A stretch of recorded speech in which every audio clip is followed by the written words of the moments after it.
Tu savais que Napoléon c'était un grand amateur de champagne? Non? Attends, je te raconte.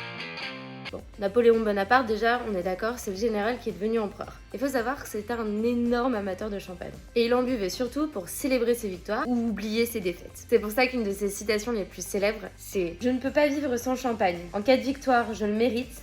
En cas de défaite, j'en ai besoin. » Mais je te comprends tellement, Napoléon. Le champagne, c'était une tradition chez ses officiers. On sabrait souvent les bouteilles sur le champ de bataille. C'est d'ailleurs à cette époque que le savrage est devenu un rite militaire. Napoléon avait aussi une préférence bien connue. C'était un grand amateur de la maison Moët, qui aujourd'hui est Moët et Chandon. À tel point qu'il visitait régulièrement leur cave à Épernay à 5 reprises entre 1807 et 1814. Et il aurait même dormi là-bas pendant la campagne de France de 1814, avant la bataille de Reims. Le fondateur, Jean-Rémy Moët, était un proche de l'empereur. Il lui a envoyé des caisses entières pendant ses campagnes militaires. C'était un soutien logistique, mais aussi amical. Après sa chute, la légende a continué. La maison Moët a même lancé une cuvée appelée Brut Impérial, en hommage à Napoléon. Et c'est aujourd'hui l'un des champagnes les plus connus au monde. Alors oui, Napoléon adorait le champagne, non pas pour le luxe, mais pour ce qu'il représente. La victoire, la fraternité, et parfois la défaite. De la campagne d'Italie au Cap d'Épernay, Napoléon a inscrit le champagne dans l'histoire de France. Une tradition qui continue de pétiller aujourd'hui. Voilà,